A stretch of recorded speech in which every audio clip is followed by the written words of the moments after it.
0.00 xg in 90 minutes in the World Cup final for Argentina. Spain won 1-0 in the end, and they have been crowned world champions. And in the 90 minutes and beyond, only one team came to win in open play, and that team was Spain. But despite La Roja having 67% possession in normal time and 12 shots to nothing, they couldn't break through in the 90. So let's take a look at both sides' tactics. For the most part, Argentina were looking to sit a little bit deeper, but there were occasions they looked to press higher up the pitch in their 4-4-2, with the Argentina pivots looking to push up man-to-man to Spain's to prevent them initially playing out. The risk, of course, was Olmo between the lines as the third man, and there were occasions where Spain were able to find him. But Argentina were willing to take risks when they were pressing with their hyper-mobile and hyper-aggressive centre-backs, who were expected to push up and move on to Olmo to prevent him getting onto the ball easily, in effect acting as temporary third midfielders. The risk, of course, was this gap that they left in the backline,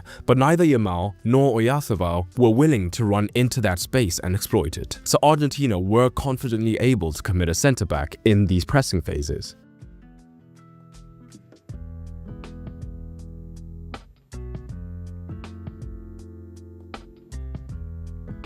But it was made more difficult when Oyarzabal was looking to drop deeper, as he could still look to create a 4 versus 3, and it would be a lot riskier for Argentina to try and commit both of their centre-backs high in the press. But when Argentina continued to press, more and more often, Rodri was looking to drop into the backline to either force the 3 versus 2 overload here, or, as we much more often saw, draw an Argentina midfielder like McAllister even higher up the pitch in the press.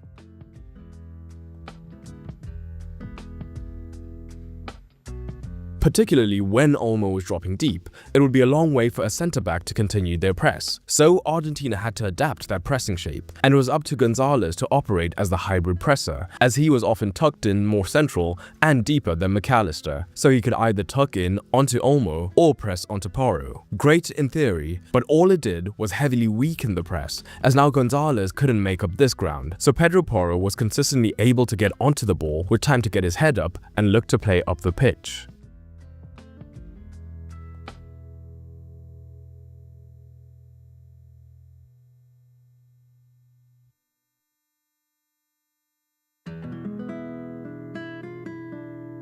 So it wasn't long before Argentina gave up their press and retreated into their 4-4-2 mid-block. And it's no secret at this point that Messi will essentially do zero defensive work, and that was the case. And Laporte's role in the build-up was vital, as whenever possible he was tasked with driving up the pitch, down the left, right past Messi without much effort, meaning two men could easily be taken out of the defense pretty easily. And this left-hand side is where Spain could take advantage of Argentina, as at a minimum, it would be Ruiz coming across to try and create a wide triangle alongside Baena and Cucurella. But defensively, Argentina combined discipline alongside a strong understanding of where to shift to make themselves extremely difficult to pierce. Cucurella often looked for his underlapping runs, but De Paul was disciplined in tracking him, and there was a similar dynamic with Baena and Montiel, while the Argentina midfielders were also coming across to Ruiz to prevent that wide triangle creating any sort of overload. Alternatively, another approach we saw from Spain was when Cucurella was looking to remain deeper at times, as this would draw De Paul higher up the pitch. And rather than it just being a 1v1 out wide, Ruiz would come across to try and create the 2 versus 1 overload. But again,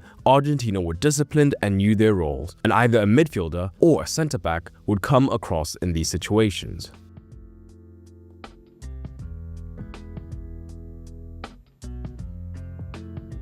Normally, a situation like this can be incredibly dangerous for the defensive side, as it opens up the switch to the far side for a potential 1v1, and a winger as dangerous as Yamal could be lethal in these situations. The reality, however, is that Spain's tempo was much too slow to exploit this, and rather than go for these direct switches, they would look to work it across the pitch. And with a team as disciplined as Argentina, they would be able to shift across well in time. So, Spain persisted down this left flank, looking for different solutions. Cucurella and Baena could both push high up, and this would create space here that Ruiz would look to drop into, and the Argentine midfielder would be reluctant to follow, as that would be leaving space centrally in the most dangerous zones on the pitch. So it created situations where Ruiz would potentially have the room to cross.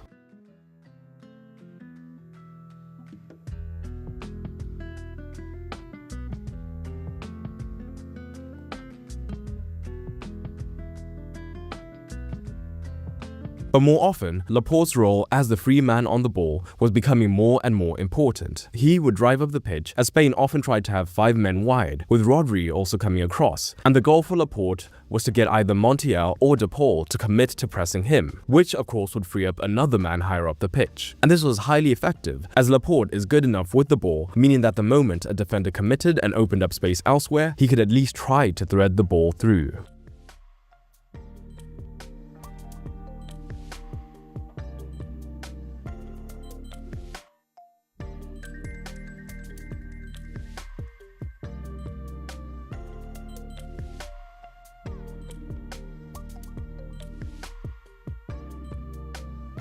But away from the left-hand side, what was interesting is how ineffective Spain's central play was, as that's where on paper they had the natural advantage. But the reality is Olmo, rather than consistently drifting to look for the spaces in the midfield, was glued high in the right-hand half space, making himself much easier for the centre-back to pick up. And the general strategy down the right was pretty similar for Spain, as now it was Porro, Yamal, and Olmo forming the wide triangles, with these two rotating positions much more often. And we would see Spain use some of their pinning techniques much more effectively down the right. Olmo from this position could keep the centre-back occupied, whilst Yamal could stretch the centre-back. So 1-2 passes around the defenders threatened to be effective if there was a third man runner. The reality is though, despite all this possession and trying so much in possession, Spain struggled to create clear-cut chances due to Argentina protecting the centre so well and then shifting across effectively. But one of the reasons Spain had so much of the ball is what they did without it, as they were great in the press. So just before we examine that, the World Cup may be over, but the period between now and the new season is the perfect time to up your tactical knowledge. So if you want to do that for free, check out Football Fundamentals through the link in the description. Football Fundamentals is my 30-day program designed to teach you the very fundamentals of analysis from the ground up. Argentina took on a lopsided shape when on the ball, essentially having no right winger and putting all the responsibility on the right back, as this allowed De Paul to move in central and be a central midfielder in possession. Spain, however, started with a 4-2-3-1, meaning this shape meant they were naturally man-to-man in the midfield. But they didn't want to be passive with their defensive shape. They wanted the ball back and quickly. And what's the difference between these two scenarios, where Spain's press worked and this scenario where it didn't? It comes down to the relationship between Oyarzabal and Olmo in the press. When they were highly effective, Oyarzabal led the press and was able to direct the play from the goalkeeper in one direction or the other. And this would allow Olmo to fully commit to pressing the centre-back while keeping the pivot in his cover shadow. So now the Argentine centre-back was receiving under pressure and was much more likely to go long, leading to the turnover.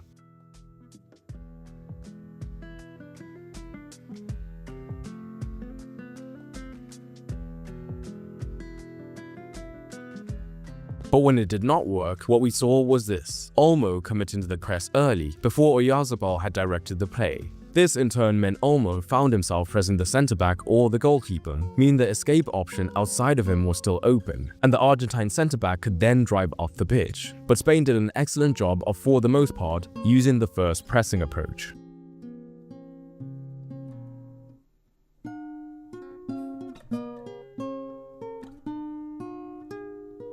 Spain are world champions, but was there anything else you noticed that wasn't mentioned? Drop it down in the comments below. I personally was surprised by just how passive Argentina were willing to be, even at 11 versus 11. This final did not match up to the epicness of Argentina's last final. If you want a reminder of what a legendary World Cup final looks like, take a look at this video linked on screen now after signing up for Football Fundamentals.